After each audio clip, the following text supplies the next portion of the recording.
And let every soul be renewed to the truth. Minds be changed, and the truth dominating over our life. So that our lives are not only the same, but we in turn are able to help others to change and transform their life to the living Word of God. We thank you, we praise you. In Jesus' name, amen. Amen. Amen. Amen. Yeah, please be seated. Remember, the Bible never says that my people are destroyed because of the devil. Never. But the Bible says, my people are destroyed because of lack of knowledge or wrong knowledge or wrong teaching. But when you understand the truth from the Bible, you live an entirely different life, a victorious life, a righteous life.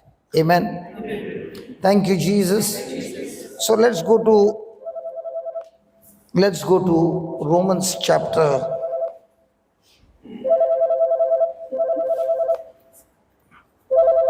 'My life is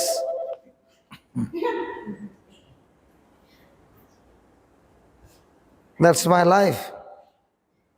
Hallelujah. That you are on call any moment. Hallelujah. But the joy is that when you give your time and explain the truth to somebody, that somebody's life has changed forever. Praise God. So did Jesus go around praying for the sick, or did he go around preaching and teaching? Why do you think Jesus was preaching and teaching? What's so special about preaching and teaching? To set the people out from unbelief. Sorry? To set them free from that unbelief. Okay. The first important point in preaching and teaching is that when the word is preached, you tend to make correction. So Jesus went around teaching people so that the people could make corrections. And the corrections that you make is where your life is going to move. So you came to this retreat, you are listening to the word, but if you fail to make corrections in your life, you will never be able to reach God's destination. 2, you make the correction quickly, the next moment you are a jury of God's goodness. That's why I'll give an example, a parable. We know that coffee is bitter, right? Is it always bitter? If you know why you're thinking like this. Is coffee bitter all the time? Yes. Now, if a person puts salt in that coffee and the coffee becomes salty, and then he goes praying, asking everybody, can you please pray for me? My coffee is salty.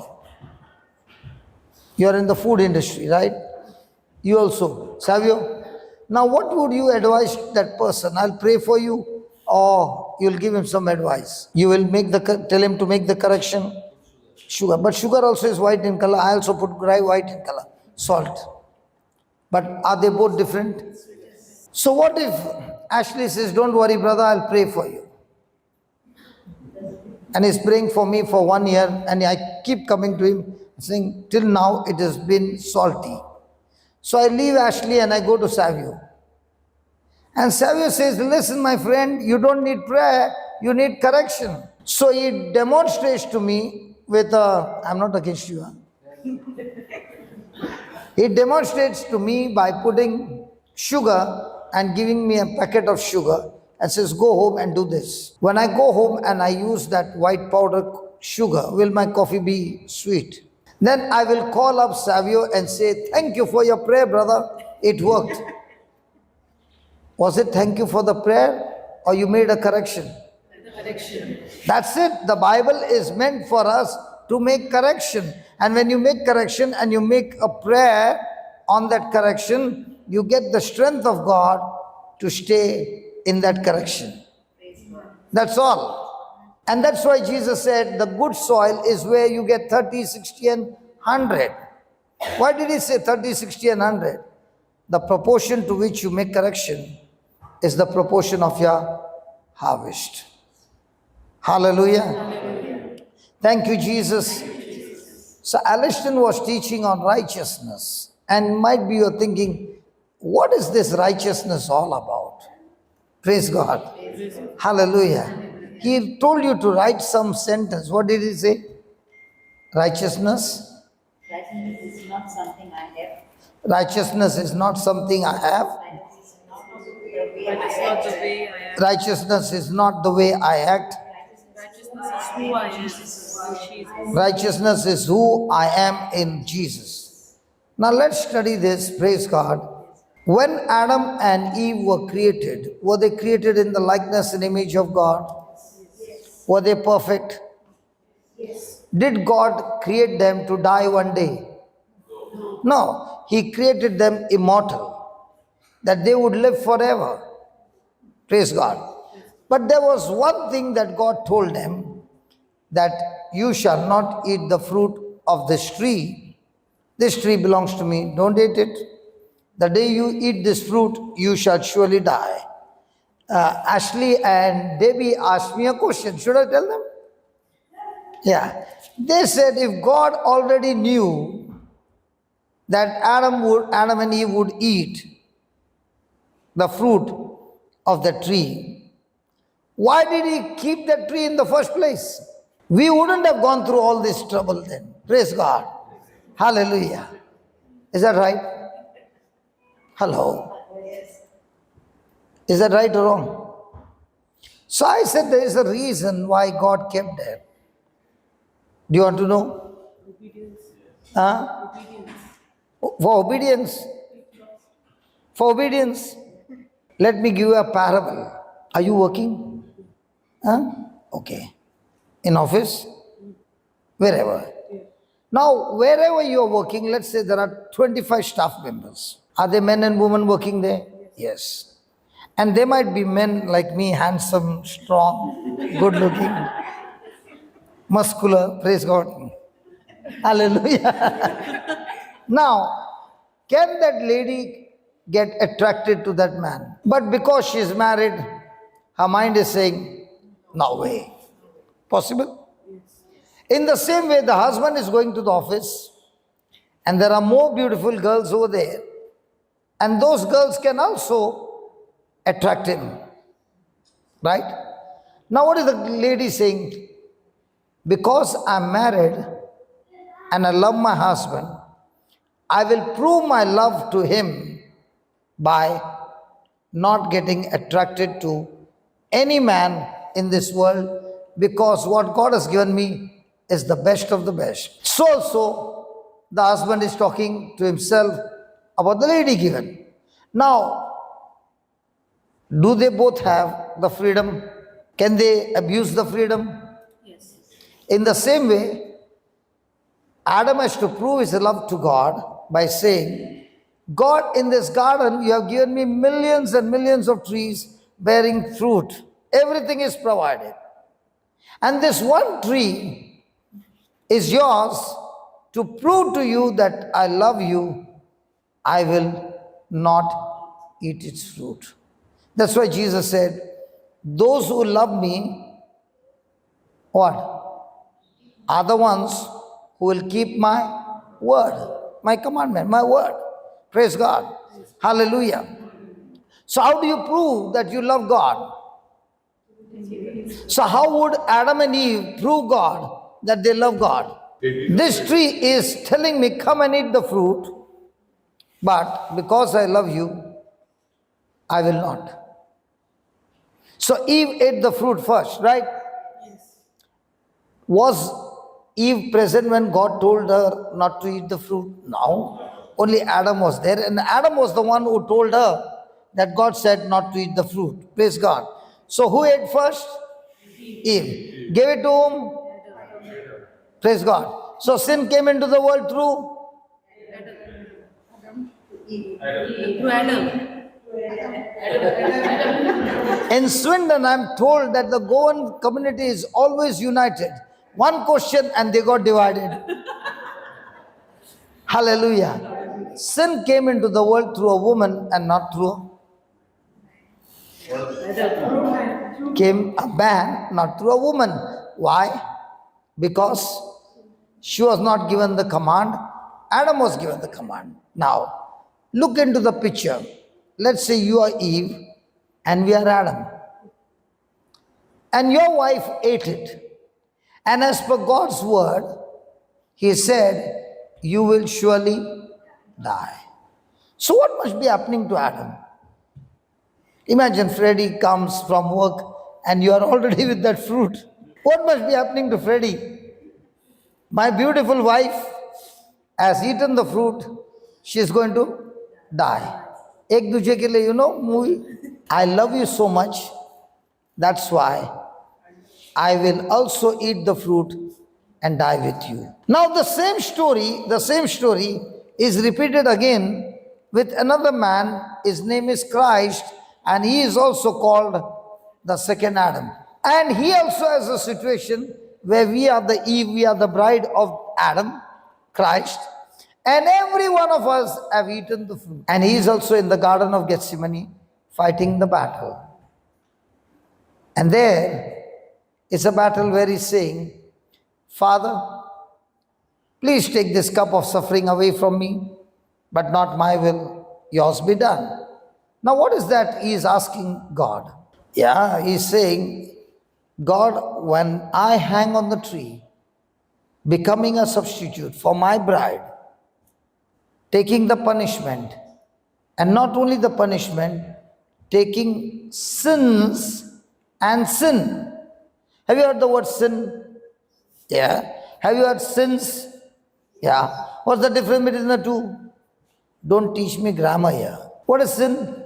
Sin is a nature to rebel, and sins is the action because of the rebel nature. So Jesus on the cross not only took our sins, but also took our sin nature on the cross. And because of taking sin and sin nature, God who is holy has no relationship with sin. And that's why he knows that when that moment would come, he would be separated from his Father. And that was the most painful thing. And that's why he said, Father, I don't want to be separated from you. So if there is any other way, please take this away from me. But at the same time, I want to carry out your will. Praise God. Now when this battle is going on, the Father says, that's the will. That's the only way you can bring salvation to mankind. So here is Jesus now. His bride is also disobeyed. And Jesus is saying to his bride, you and me, I love you so much that I will not eat sin along with you, but I will be a substitute for you, taking your sin in my body, and I will die for you and not die with you. Adam died with Eve by disobedience. Jesus died by obedience, and through his obedience we are now made righteous. Let me give you an example. If one person got COVID infected and he touches other people, can they get infection? Come on. Yes. So, in the same way, when Eve ate the fruit and gave the fruit to Adam, and Adam also ate it, at that very moment, the rebellious nature of Satan came into Adam, and Adam became a sinful man. Means his nature got changed from God's nature to sin nature. Praise God. And therefore, every child born after that is born with sin nature. Do you have children? How many? 3. Praise God. How old is your youngest child? 4. Wow. So let's reduce still more. Let's say your child is 6 months old. And as an example, okay, will your child recognize you at the age of 6 months? Oh, you forgot? Should I pray for the next one? Or will you remember? Yeah, good. So can your baby recognize the mother in 6 months? Yes. So your baby is with you and you went and picked up somebody else's baby and began to love, and your baby is on the bed. What will your baby do? She'll cry. Okay. Who spent more time with the baby? The father. Very good. Ashley, the father. Savio, the father. Praise God. Where did the child learn jealousy? From the one whom she spent more time. Correct? So conclusion, fathers teach their children jealousy. How did the child learn jealousy? Born with the sin. Born with the selfish nature. Let me give you another example. You are sitting here listening to the word, and a small mosquito came and sat down here, and it took one bottle of blood out of you. What was your action towards that mosquito? You are looking here, and here goes the kill. Why does it happen this way? That means anybody who comes to hurt me, I will not spare. Look at Jesus. Has he done anything wrong? No. Look at his nature. Is he falsely accused? Yes. Yes. Did he open his mouth? No. Is he insulted? Yes. Abused? Yes. Beaten up? Yes. Tortured? Yes. Crucified? Yes. Does he have the power? Yes. Can he speak one word and finish them all? Yes. Did he use that power? That's God's nature. When somebody comes against you and speaks something wrong about you, what do? Same like Jesus. Why? We are Christians. Christians means we are Christ-like, and therefore our response will be like Christ. And that's called righteousness. Why? Listen, when we were born with sin nature or selfish nature or self-centered nature, and that's why we behave that way because of our nature.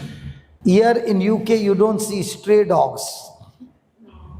But surely in Goa, you can see. Praise God. Yeah? Yeah. And you can also see pigs. Yes. Okay. Now let's say both these animals were your pet. And you love them and you give them Johnson baby shampoo bath. It's a good shampoo. And you also use Johnson baby powder as well. And you did that to both your pets, and then you allowed them to go and play. Where will the dog go and where will the pig go? Pig will go in the dirt. Dirt. And the dog? So why is the dog not going into the dirt? Only the pig is going into the dirt. That is the nature of the pig. Because of the sin nature. So please understand, even if Jesus has to forgive us, and he doesn't deal with the sin nature, I can get cleansed by the blood of Jesus and come back and do the same. So even if you give him 10 baths, he'll still be there. But what if the nature changes? Will he be there? No. And that's what says in Romans chapter 5. Come on, welcome home. Are you ready? Yes. I'm telling welcome home because you lost your way. Romans chapter 5 verse number 10. For if when we were enemies, how did we become enemies? Hello, how did we become enemies? Because of the infection called sin. Was it your action or was it Adam's action? Did it make you sinful? Yes. You are God's and you were God's enemy because whatever God said, you rebelled, you disobeyed, and it was because of the sin nature. For if we were enemies, we were reconciled to God by the death of his son. Why the death of his son? Why is the death of Jesus so important for us? Without it, we could not get salvation. Explain. He was a worthy lamb He was a worthy lamb, so without any sin. Born with okay, he is sinless. But how come his death can save me? One of the reasons I would not go to church was I had a question. If he can't save himself, what will he save me? And I would ask the priest as well. You come and tell me one good reason. When he could not save himself, how can he save me? And I was a rebel. He obeyed God, but how come that saves me? Everything you're saying is right. I'm not denying. But give me the reason. How can he save me? He died for us anyway. Okay, Ashley and I are in the boxing match. He is representing UK, I'm representing India. Praise God. I bashed him up, he died, so he won the match. Isn't it interesting? Jesus died and he won the match. Do you know why? Because his father was a referee. They're also match fixing. Is it because of that? Adam lost the match by disobedience. Jesus won the match by obedience. When Adam disobeyed, we were made sinners. We were made enemies. By my action or Adam's action? Adam's action. In the same way, when Jesus died, now, when we became enemies, praise God, Satan became the master. And he would not let anybody go free because he could use our body and do many bad things on this earth, because for you to do good or bad, you need a body. And Satan would use our body and make us do bad things because we were under his control. Praise God. But because we are baptized in Christ, that means because I chose to believe in Jesus, accept him as my Lord God and Savior, and very, very important, that Jesus is my substitute. That Jesus is my representative, just as Adam was my representative and everything that Adam did affected me. Now Jesus is my representative, is my substitute. Everything that Jesus does affects me because I'm baptized in Christ Jesus by faith. Hallelujah. So in other words, when Jesus died, I died with him. When Jesus was buried, I was buried with him. And because I was buried with him, Satan lost his ownership over me because Jesus died for me and I died with him. And unless I believe this, I cannot experience the born again life, the resurrected life.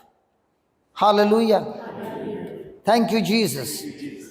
Is it in the Bible? It is in the Bible. In Romans chapter 6, verse 3. And remember, when you believe this truth, now you can live your life in victory. Please read that. Romans chapter 6, verse 3. Know you not So many of us that so many of us, as were baptized in Jesus Christ, that we were baptized into Now, did he say baptized into water or baptized into Jesus Christ? Baptized into means immersed into, means grafted into, means in communion with each other. And that's why Jesus said, I am the true vine and you are the branch. So the true vine gives you the sap and the branch bears the fruit. So we are united with Christ, okay, baptized with Christ. So when Christ died, what happened to the branch? The branch died. When he was buried, we were buried. Look at the next line. Fourth line. Yeah. Therefore, we were buried. So we were buried with him where? In the tomb in Jerusalem. So have you visited the Holy Land? Yeah. When Jesus was buried, I was buried with him. By baptism into his death, that like as Christ was raised from the dead. Now, was Christ raised from the dead on the third day? Yes. By the word of God. Come on, look at the screen and tell me what Jesus raised from by the word of God. Everything that God created, he created by his word. But the resurrection of Jesus was not by his word, but by his glory, by his power. Amen. And he raised Jesus from the dead by his glorious power of the Father. Even so that we are in Christ, we also should walk now in newness of life. So after Jesus' resurrection, where did Jesus go? He went to his Father. And what is he doing now? Interceding for us. So is he living his life for himself on earth? No. After his death? No. And in his resurrected life, is he living his life for himself? No. Now that we are born again, having the nature of Christ in us, who do you live for? Freddie. Haven't you heard this dialogue?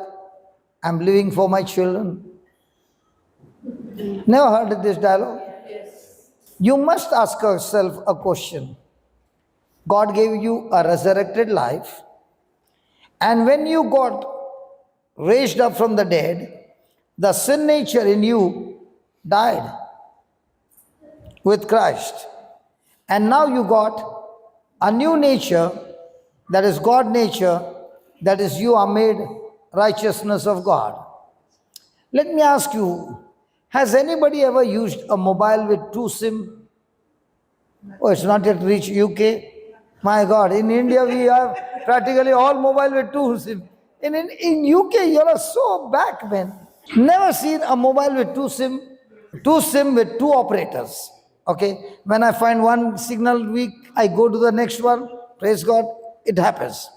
Now in the same way, you got the first SIM when you were born from your mother's womb, called Adam's SIM. And now when you got baptized, you got Christ's SIM. The moment you activate the SIM, you get connected to that network. So the Adam SIM operates through senses and gets connected to the world.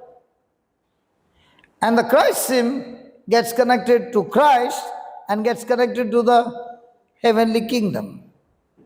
Is it possible for a person to come to a meeting like this, get filled with the Holy Spirit, speak in tongues, study the word, but still get connected to the world? Because it's a freedom of choice which SIM you want to use. But the ones who disconnect the SIM, okay, I've got in this Indian SIM and Dubai SIM. I see to it that Dubai SIM is always closed. Tell me why? Because it's on international. And when the charges come in dirham, so no matter what happens, it's closed. Only when I have to work, I will use it for a few moments and see that it is deactivated, switched off. In the same way, as I know, if I use that to receive call, the call's charges in dirhams are heavy. In the same way, when you use a carnal SIM of your old nature, the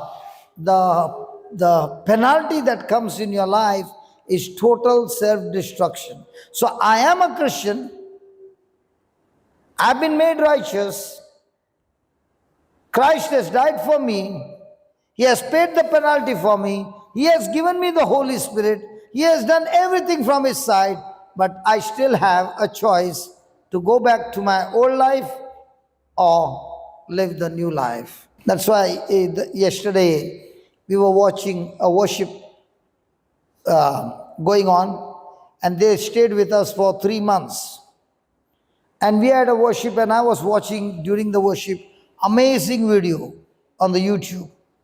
And some of them are weeping, some of them are crying and asking for forgiveness and everything. And when you look at that video, you'll say, now it's been more than a year now, you'll say these people's life would have been amazing. And I was also thinking the same. But when I look now, after 1 year or 1.5 years, some of them have gone back to the old way. You mean to say Holy Spirit did not work in them? Worked in them. You mean to say God never sanctified them? He worked in them. You mean to say God never made them righteous? He made them righteous. But the question is, after all that, when the test begins, when the temptation begins, when the enemy is putting some thoughts in your mind, which sim do you use? And that is what is going to decide your future. Not how much you pray, not how much you have Bible study, not how much you fast. The question is, when the test begins, which sim are you going to keep active? And if you are very conscious to deactivate the old sim called the carnal race sim and keep the Christ sim on, in no time you are supernaturally getting promotion after promotion in the kingdom of heaven and flying like an eagle. That's why in the kingdom of God, it does not matter your age. What matters is, of all that you heard, how much did you apply in your life? Praise God. Hallelujah. And that's why there is no vacation in the kingdom of heaven. Touch your neighbor and tell your neighbor, no vacation. No holiday. Because if you keep the sim off for 1 day, Christ sim, in 1 day the devil will take you and torture you and torment you and finish you. But if you keep the Christ sim on, he cannot come anywhere close to you. You heard Aliston's preaching? Yes. Hello? Yes. What were we doing at his age? Ashley, Godi Gil Radha? Why is that difference? The difference is because he made a choice that nothing in this world attracts me. What attracts me is the kingdom of heaven. When he keeps the sim deactivated and Christ's sim active, in no time the person is operating in the supernatural. Do you know who's your greatest enemy? Your greatest enemy is not the devil. Many people say the devil is my greatest enemy and I have to fight him. You don't have to fight him. God sent Jesus to fight him and Jesus defeated him on the cross. He is the defeated one.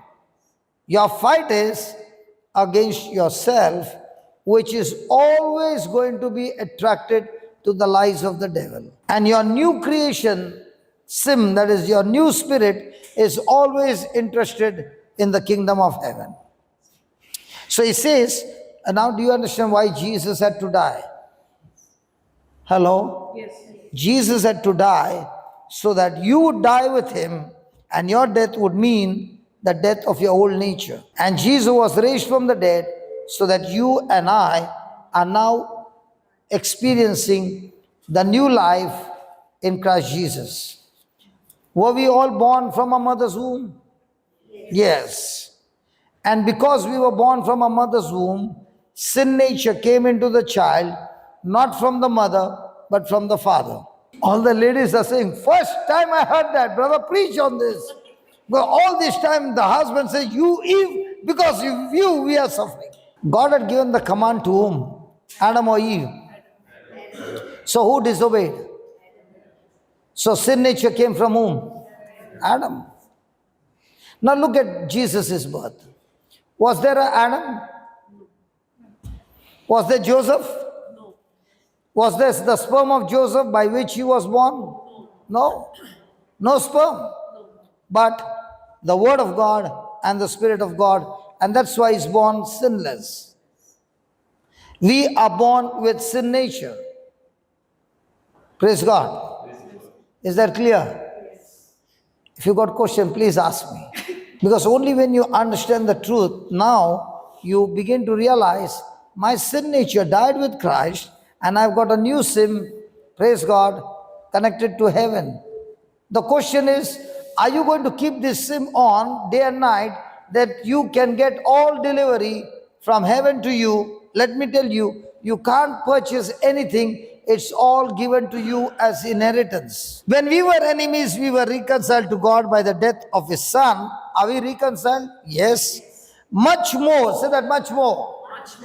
Being reconciled, we shall be saved by His life. Say that, much more. When Adam disobeyed God, that sin or that disobedience caused so much of damage that you can see even today, right? Right? So God did not send His Son to balance the scale. What was the scale? Adam, who was the owner, who was the master in the Garden of Eden, had now become a slave, and Satan by deception had become the master. So the weighing scale was Adam right down and Satan right up. So when the reconciliation took place, it did not take place the way Adam did. Look at this. When we were enemies, we were reconciled to God by the death of His Son, Jesus. So by the Son death, we also died with Him. But when God raised Him from the dead, had He defeated Satan? Hello, had Jesus defeated Satan? Yes. And you are in Him. Yes. So where are you now? With Jesus. But where is Jesus? In the right hand of the Father. Regarding His relationship with Satan. Listen. When man disobeyed, where was man? Right down. Where was Satan? Right on the top. Now, did Jesus fight him as man, as God? If he fights him as God, he gets disqualified. He has to fight like man. Praise God. So he fought the battle as man into obedience, and Jesus won the battle. So where's Jesus now? On the top. That's why he said when he rose again, all power in heaven and on earth has been given unto me. You therefore go and make disciples. Means what? You are in me, I am in you, we both are one. And if I am on the top and Satan is under my feet, in the same way, man, I've gone to tell you, that same Satan who ruled over you is now under your feet. अरे बजाने का तो बजा यार. ये है ना, ऐसा गया बाद में देखा कोई नहीं हो जा रहा. She wanted to clap, she went halfway and she said, nobody's clapping, even I will not clap. Praise God. When you understand this truth, who is supposed to rule over whom? We are supposed to rule over Satan. Praise God. Hallelujah.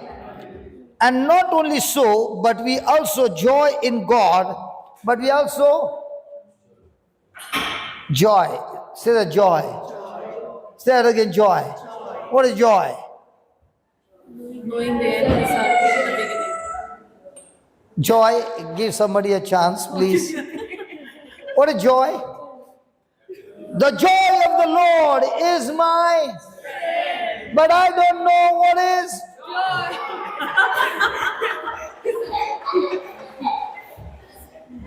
So if you want to win any battle in your life, joy gives you the strength to fight every battle of your life. So what is joy? Knowing the end result means what? You said you got 3 children, right?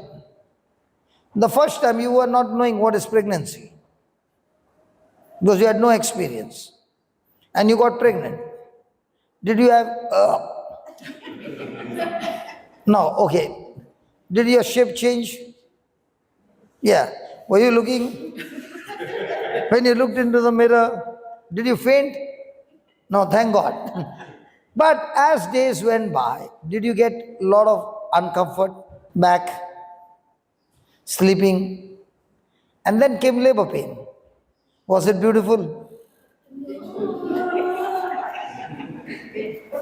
I thought you did not have more vomiting, so no labor pain also. You had how long? 12 hours. And it is only like this, no? Or severe, unbearable. You even prayed to God that time. God, finish it quickly. 12 hours. 12 hours. Praise God. You never prayed, God, finish this quickly. You are not even conscious, praise God. So that much was the pain. Could not even think about it. The pain was so severe, praise God. Both the advocates, Savio and Ashley, did you hear that? She said the pain was so much, she could not bear it. She did not even think about asking God for prayer. She prayed before going, but when the pain started, now with all that you delivered the baby. Correct? Were you sure you would get the baby? Or was it gas? So you mean to say even I'm going to get a baby?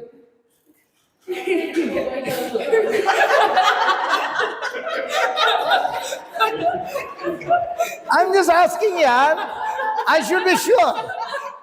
Now you are sure you would get a baby. Could you see the baby? Before delivery, could you see the baby? No mother can see. But is she sure? Yes. And when the labor pain starts, is she more sure my waiting period has come to an end? Correct? So the labor pain is telling the mother, Mom, now it's my turn to come out. Please be joyful because I'm going to come out after 9 months of waiting and you're going to see me face to face. Right? So all those trouble you took of 9 years, praise God. Oh, sorry, 9. All the mothers are saying, thank God it's 9 months, not like elephant, 2 years. Hallelujah. Now, after experiencing that pain, why did you go for the second one? Including the pain. You wanted the baby. But you were sure if I go through that pain, after the pain, I will surely get my baby. Why the third one then? The joy of bringing the baby into this world. Now why the fourth one and the fifth one? I'm talking faith. How come the mother can go through all this struggle and still finish the course of 9 months? Because she knows after all that pain, I'm going to get my baby with whom I'm going to enjoy all life. In the same way, when you have the promise of God, you are pregnant with that promise, and when you believe in that promise by faith, that promise which is a word now becomes flesh in you, bringing forth the manifestation. So at that time, were you looking at the symptom or were you looking at the end result of your baby? So in our life, when we go through trials, do we look at the end result of the promise or do we look at the situation which is currently going on? That's why you are not able to go through the process.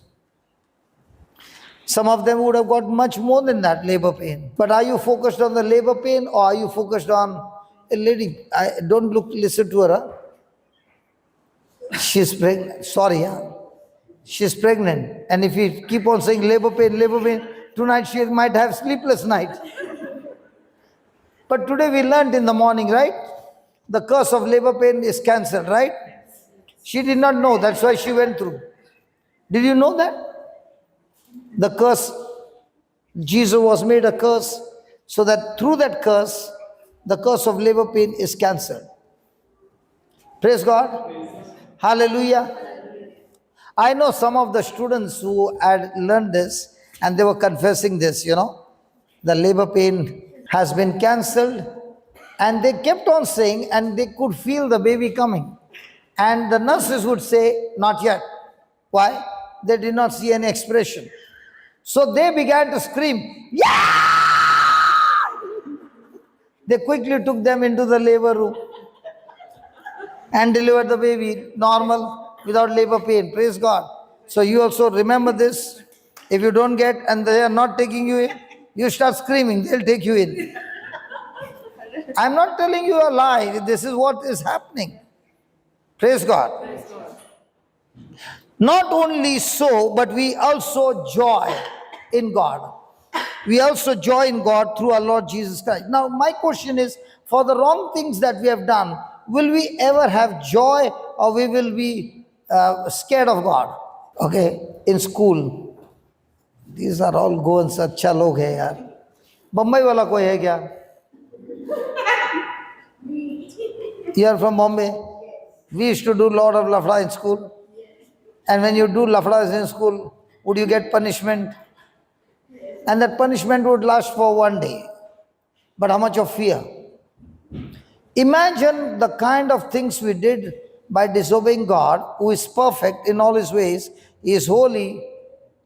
And when we have done all those blunders, can you have joy or you have fear of God because you will be punished? Have you ever done masti? My life was like this. When there's nothing happening, I would create masti. I was a trouble creator, and most of my time I spent outside the principal office.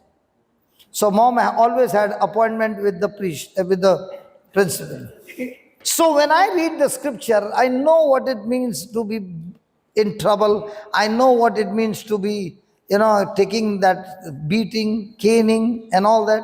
But now he's saying, but we also joy in God through our Lord Jesus Christ, by whom we have now received the atonement. Praise God.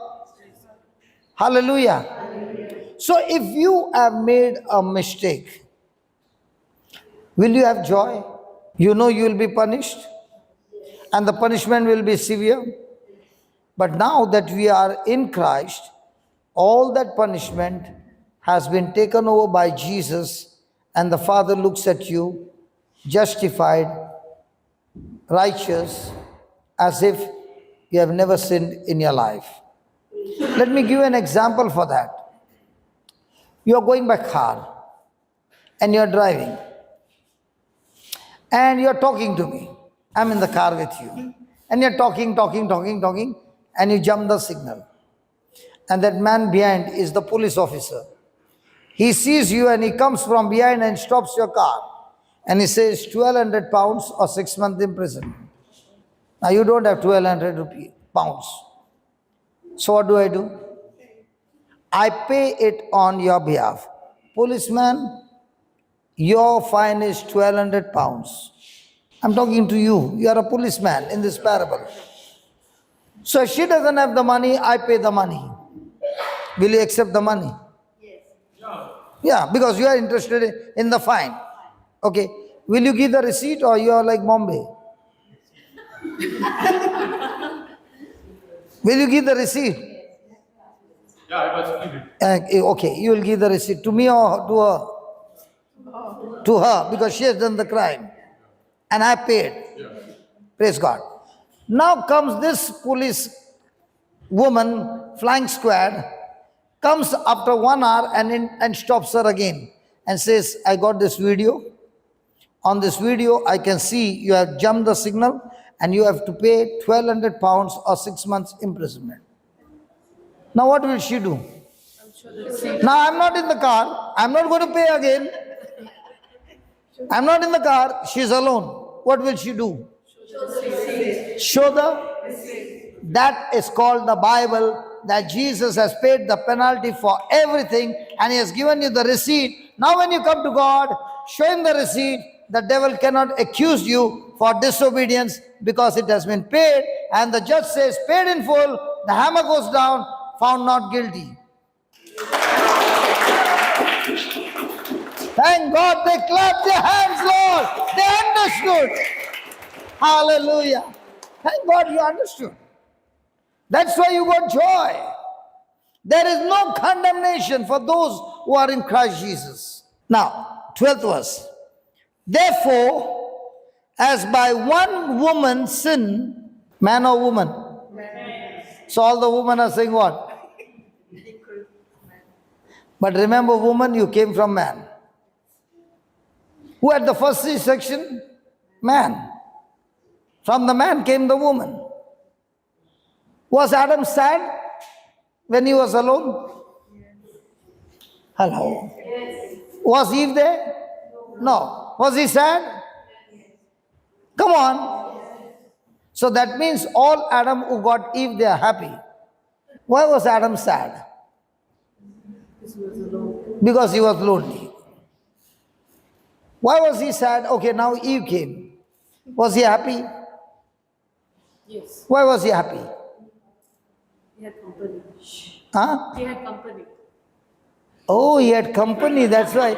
You're married, so you got company, that's why you're happy. Wow, I never knew that. Okay, listen. Had God created Adam in his likeness and image? So was Adam like God? Yes. So God is a lover who loves to love his beloved. So God is a lover, Adam is a beloved. So God gave the Garden of Eden to Adam, his beloved. Now the issue is that God has created Adam also in his likeness and image. So Adam also wants to be a lover. And in looking for the beloved, he goes to the cat too small. He goes to the elephant too big. He goes to the giraffe too tall. He can't find somebody whom he can share the love. So the nature of God is to give. And Adam is created in the nature of God, and he has nobody to give what God has given him. He is giving to all creatures, but he doesn't find one like him. And that's why God has to create another one from inside, and he creates Eve. Now, who created Eve? God. So, was Adam at that time put to sleep? Can you believe when God created all creation, all eyes were open? But when he gets to create Eve, he put Adam to sleep. And when he opened his eyes, he saw Eve. His eyes might have popped out, saying, wow! Now, who is supposed to introduce whom? God is supposed to introduce Eve to Adam. Adam was so fast that he opened his mouth and introduced himself. You are a woman, a bone of my bone, a flesh of my flesh. Hallelujah. Hallelujah. Thank you, Jesus. So why was Adam unhappy?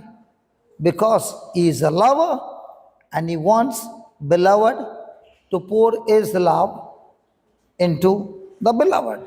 Now, when we are new creation, okay, and we have the nature of God in us as a new creation. So what are you looking for? Somebody coming and pouring love into you, or you being a lover to love the beloved, the children of God, by giving your resources to bring life to somebody? Which one? So the husband was a lover. He pours his love into his wife. As the Bible says, Christ is the lover and we, the church, is the beloved. And Christ loves us even unto the point of death. Praise God. Hallelujah. So if any person wants to be joyful every moment, he must have the attitude of being a giver rather than a receiver. So we are Christians, we have the Holy Spirit, we have the promise of God, we have the anointing of God, but every moment what are you thinking? Your benefit or the kingdom benefit? Our benefit. Very good. Kingdom benefit, very good. So who are you living for? Okay, let me put it this way. Have you ever encountered fishermen, fisherwomen in Goa? Would you ever choose them to be your disciples? Why not, brother? I was told they are the most educated people in Goa. Very, very decent, very, very humble. They will always speak with. They never scream, no abusive language, everything good. Praise God. Why do you think Jesus would have chosen them?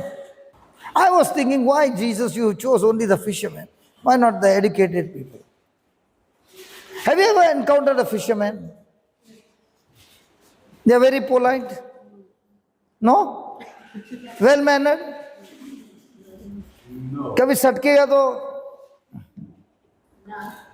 You know, in Bombay, one fisherwoman can enter the train compartment and not one woman will open their mouth. Those who are from Bombay, किसी की ताकत हो? Have you ever heard fishermen having seminars how to catch fish? All other industries have got seminars, training how to do this and that. Fisherman ko hai? You know what the fisherman will say to his wife?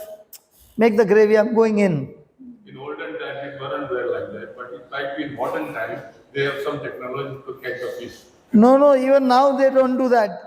The fishermen are the ones who knows that when I go in, I'm not even sure to come out.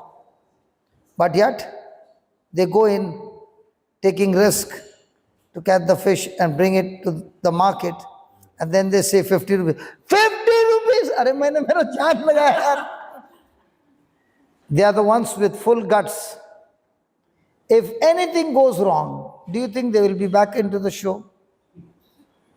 Dead body, might be they will find or not find. But do they go all the time taking the risk? That's why Jesus said to Peter, you are a fisherman now, catching fish. But when you follow my system, you are the same person who is aggressive and all that.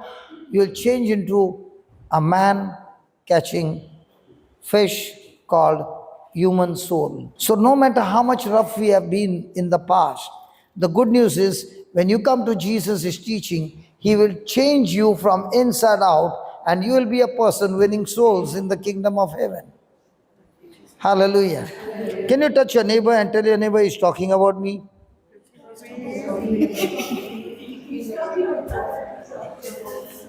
You got no neighbor? So you can touch this and tell her, no, he's talking about me. Now, when you said he's talking about me, isn't it funny? It's not funny. Faith is what you believe. You open your mouth and speak, and when you spoke it, it shall come to pass. That's called faith. It's not funny. You are just activated your faith saying, God, you are in business to change me into a fisher of men. Wherefore, as by one man sin entered into the world, and death by sin, and so death passed upon all men, for that all have sinned. So that disobedience of Adam infected the whole human race, and we all were made sinners. For until the law, sin was in the world, but sin is not imputed when there is no law. Nevertheless, death reigned from Adam to Moses, even over them that had not sinned after the similitude of Adam's transgression, who is a figure of him that was to come. Now, Moses came long after. But between Adam and Moses, there were people who died. There was no law, but yet they died because of disobedience. Praise God. Now remember, God never ever created death for man, and he never created hell for man. He created hell for Satan. But man, he chose to believe Satan and disbelieve or unbelieve God, and because of which man is transferred into hell because of his disobedience. But that was not God's plan.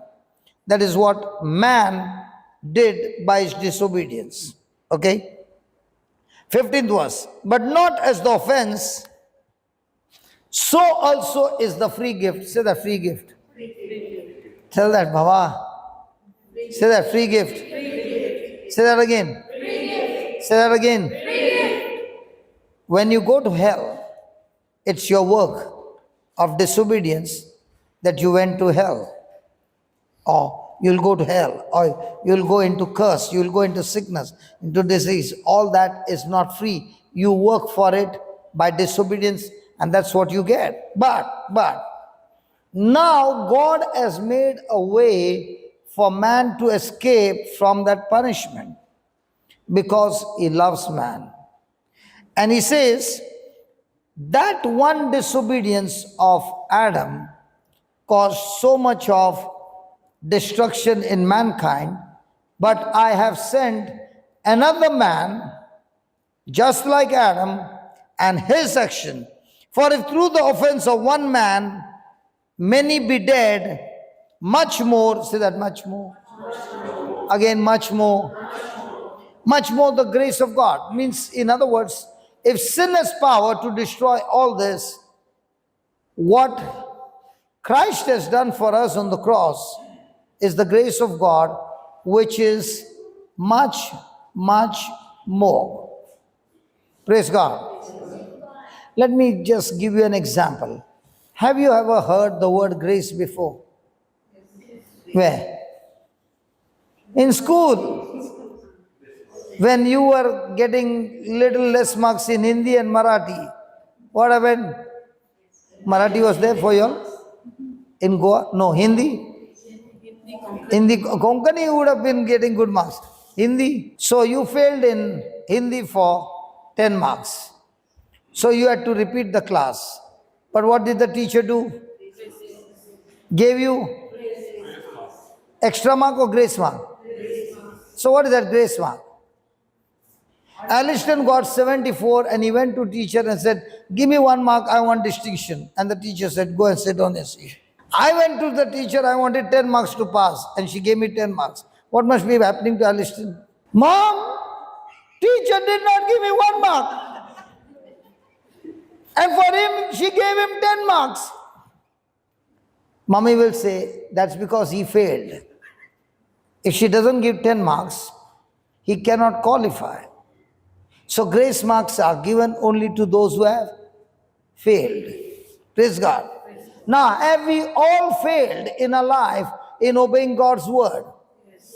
Come on. Yes. So are all the failures here in this class? Yes. Congratulations.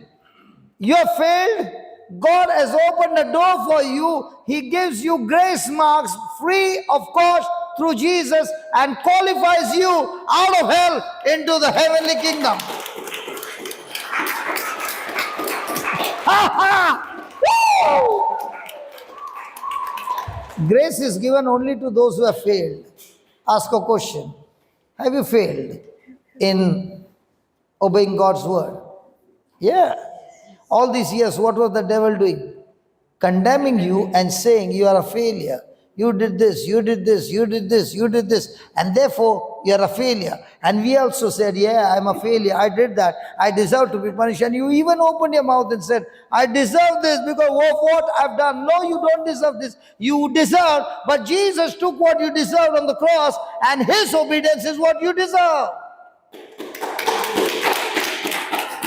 Okay, let me put it this way. You're a principal, okay?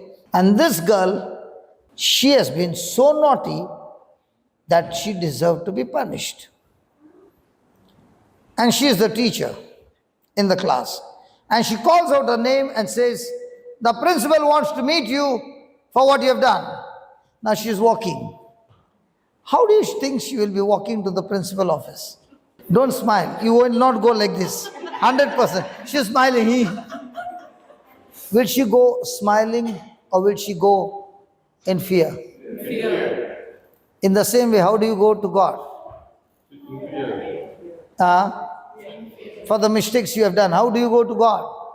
Absolutely wrong. That's not what the Bible says. You come to the Father. Let me show you. Hebrews chapter 4 verse 14. What's the first one?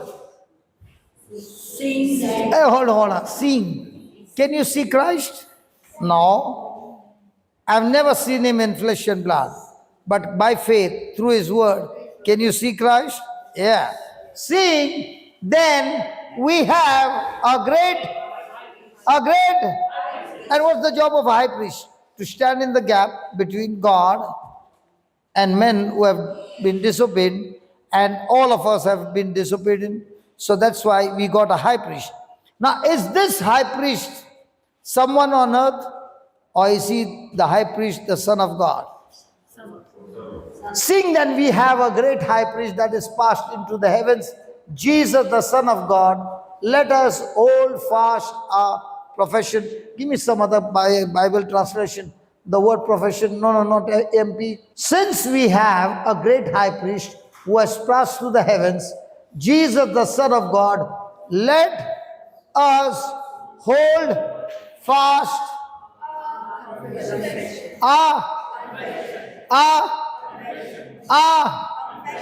So every time you hear the word confession, what comes to your mind? Whenever somebody says, have you done confession? What does that mean? And what is God's word saying?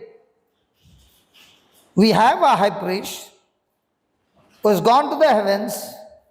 He is seated at the right hand of the Father, interceding for us, and he's saying, hold fast our confession. Now, what is the Lord, the Most High God, saying to us? What is Jesus saying to us? He's saying, remember, I am your substitute. Remember, I have been your representative. Remember, I paid the penalty for you with my blood. And I want you to remember all that I did for you on the cross. And when you open your mouth, you confess your mistake. But don't stop there.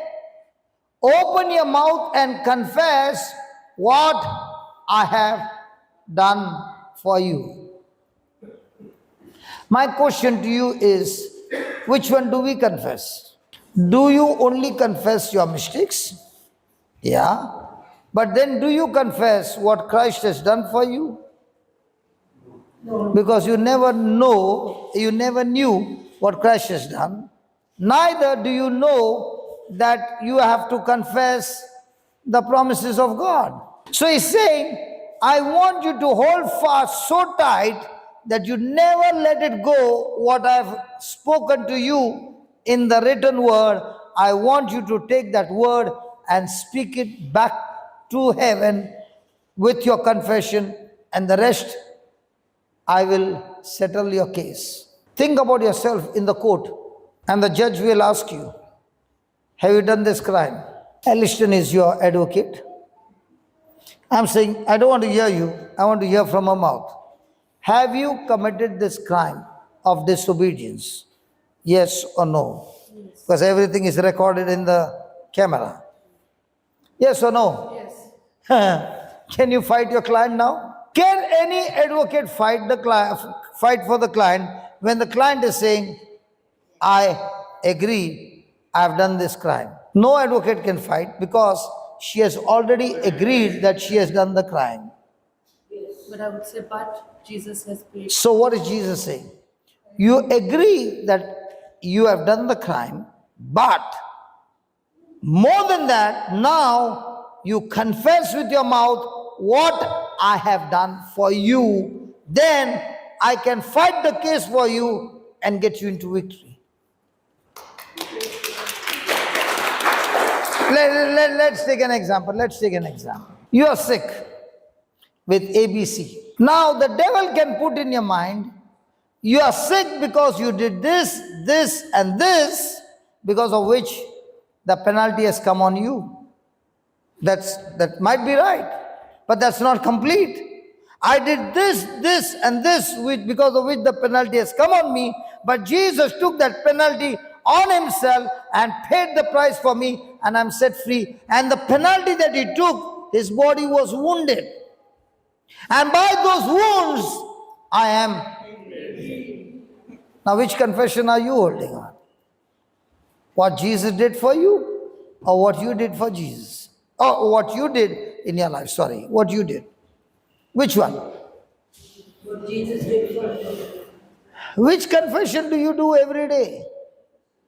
What you did or what Jesus did for you? And that's why the devil will always remind you of the mistakes, so that when you confess the mistakes, you will feel condemned and guilty. And Jesus says, listen, I am your high priest who will fight the battle for you. But one condition, you hold fast to your confession, what I told you, not what the devil is saying to you. Then see what he says. 15. For we have not a high priest which cannot be touched with the feelings of our infirmities, but was in all points tempted like as we are, yet without sin. Now Jesus came to this planet Earth and he went through temptations. He knows as man what temptation is. He has been there. And that's why he has sympathy for us, compassion for us, and he's saying, I understand, I was also tempted, but I lived without sin. Because I've experienced that and because of what I've done for you, now let us, therefore, what for? What Jesus has done for us. Let us therefore come crying, miserable, worried, fearful, tortured and tormented, and come crawling on your knees to the throne of grace. You know what Jesus is saying? I have spoken about you to my Father, and I've done everything on my side. For you to win the case, there's only one way. Confess what I've done for you and believe what I've done for you. Now, when you come to meet my Father to the throne of grace, my blood has already cleansed you. The book of life where everything was written, all that is washed in the blood, and there's nothing against you. Hello? Now you'll say, is that true? Is that true? Is that true? Let me show you. Go to Colossians chapter 2. Isn't the Bible a treasure hunt? The Bible is full of our inheritance, but we have never opened the Bible, so we have never got our inheritance, but we are standing after the church gate, at the gate with a lota and saying, please do something, please pray for me. Arey Baba, this whole thing is your inheritance. The day I began to understand the inheritance, I am living like a Raja's son. Because everything is inheritance. So what's my labor? My labor is to fight not Satan. My labor is to fight my unbelief. That is all the lies of the devil. That's my fight. I don't have to fight to get my inheritance. It is given to me as a gift. But the lies of the devil, the unbelief is what will keep me out of inheritance. Colossians 2:13. And you being dead in your sins and the circumcision of your flesh, has he quickened you and Christ together with him, having forgiven you of some trespasses. You know what he's saying? Whatever has happened in your life, Christ has paid the price. And he, the Father, has quickened. Just give me another word for quickened. You were at one time spiritually dead because of your sins. Agreed? Agreed? And because you were Gentiles without the law, but God is now,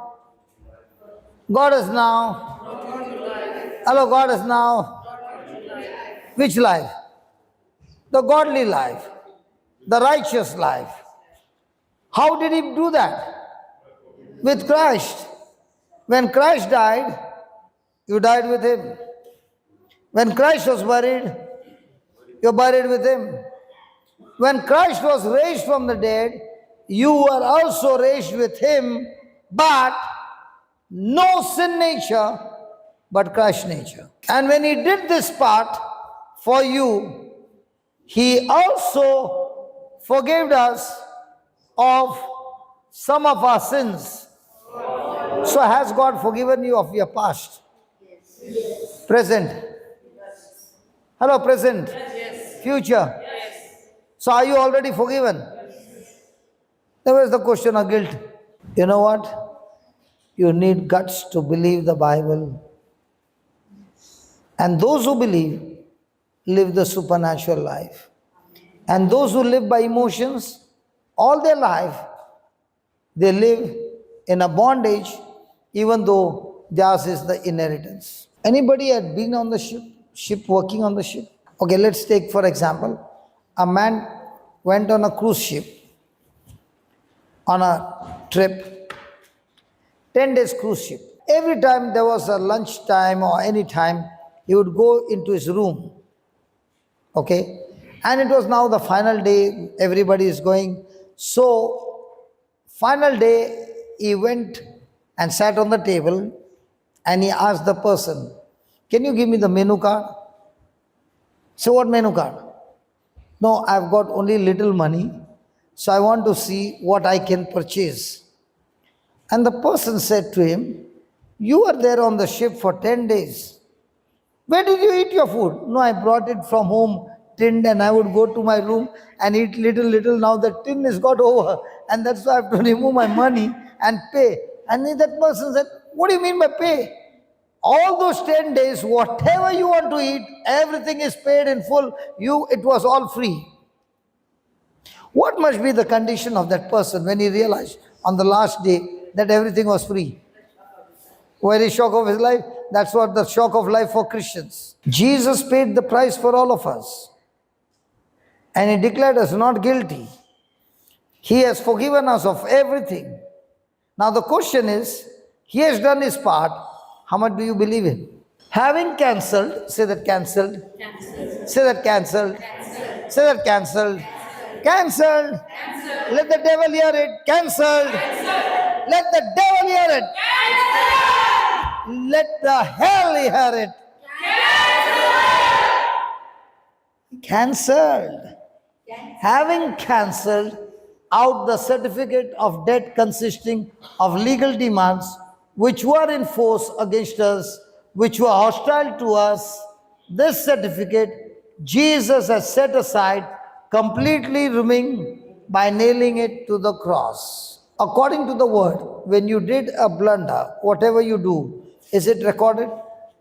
Yes. So for the wrong that you did, is there a penalty of punishment for you? Now what did Jesus do? He took that certificate of penalty that was on you, which demanded punishment and which also demanded hell for you. Jesus took it, cancelled it, destroyed it, wiped it out, erased it, and nailed it on the cross where his blood was shed, and now there's no document against you.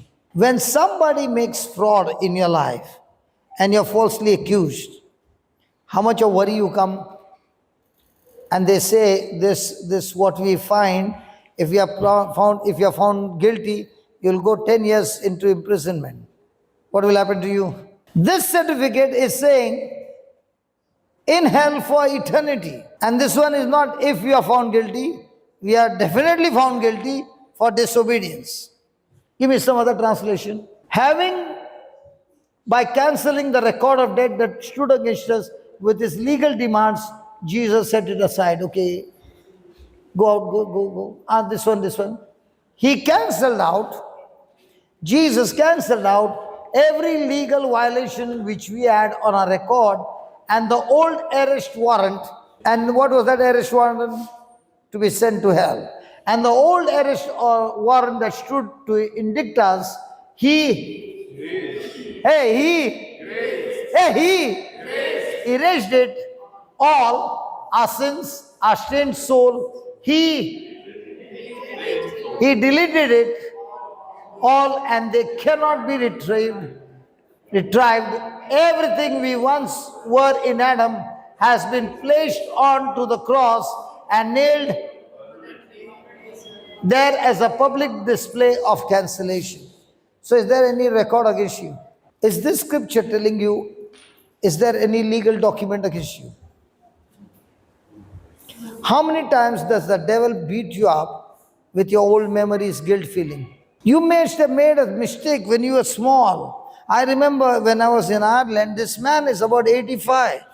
And he had made a mistake when he was a small boy in school, because of which he has been in condemnation for years and not come out.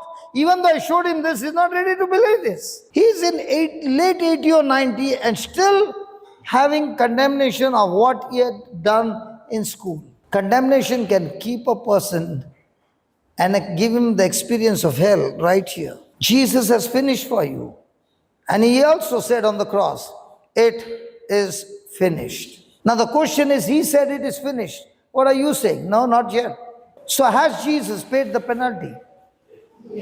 Come on. Is there any document against you? So now when we get break, will you be staying here or will you be going home? Because anyway, the penalty has been cancelled. That's why I don't like the break. But when they get the half truth is enough for me. I don't want later on. I see the half movie. It's good for me. I'm going home. That's why I don't like to take a single day holiday. Because because what God has shown me, you know what I prayed to God? You give me the gift to preach. I promise you, day and night, I'll preach without rest. But show me, Lord, how does this system work? And when He began to show me in my own life, when I saw that, every area is blessed. Children are blessed, family is blessed, parents are blessed, wife is blessed, grandchildren are blessed, everything is blessed, blessed, blessed. Why? Because the document against me has been nailed on the cross. If I see my document, my children should have been under curse. And people come for years and years crying, there's an ancestor curse. Who told you? The preacher said. The preacher told you a lie. It was there in the old covenant, but no longer in the new covenant, because Jesus has paid the price, and the document against you and your family and generation has been nailed on the cross once and forever, and we are set free.